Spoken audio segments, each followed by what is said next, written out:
बहनों, हम लोग आजादी के अमृत काल में हमारी 75 साल की यात्रा को उसका गौरवगान करते रहेंगे, अपनी ही पीठ थपथपाते रहेंगे तो हमारे सपने कहीं दूर चले जाएंगे। और इसलिए 75 साल का कालखंड कितना ही शानदार रहा हो, कितने ही संकटों वाला रहा हो, कितने ही चुनौतियों वाला रहा हो, कितने ही सपने अधूरे दिखते हो, उसके बावजूद भी आज जब हम अमृत काल में प्रवेश कर रहे हैं, अगले 25 वर्ष हमारे देश के लिए अत्यंत महत्वपूर्ण है।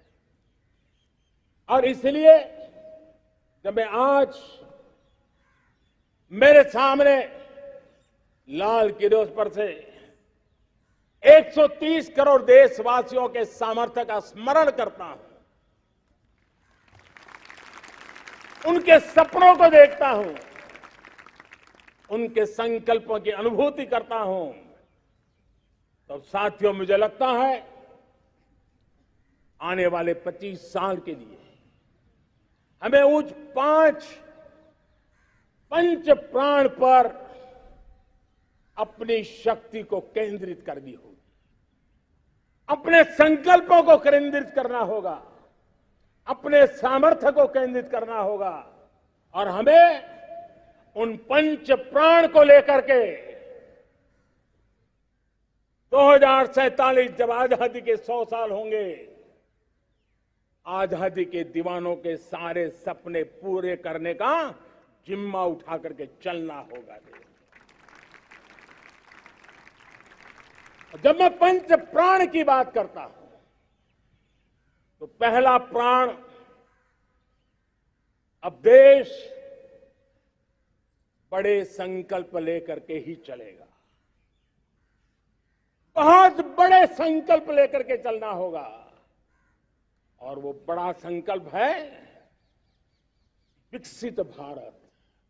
अब उससे कुछ कम नहीं होना चाहिए, बड़ा संकल्प। दूसरा प्राण है किसी भी कोने में हमारे मन के भीतर, हमारे आदतों के भीतर गुलामी का एक भी अंश अगर भी अभी भी है तो उसको किसी भी हालत में बचने नहीं देना। अब 100%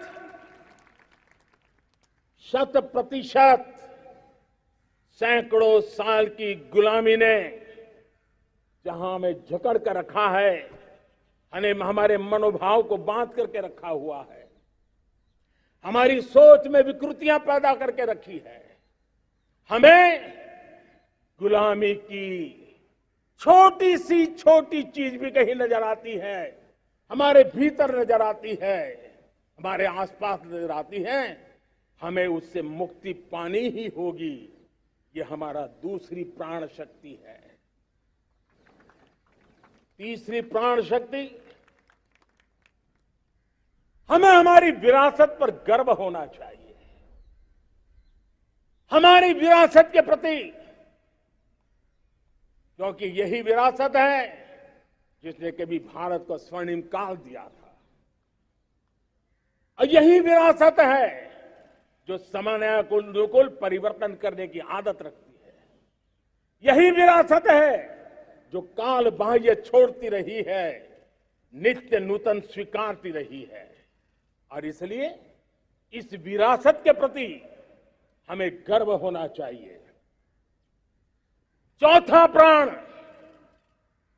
वो भी उतना ही महत्वपूर्ण है और वो है एकता और एकजुटता।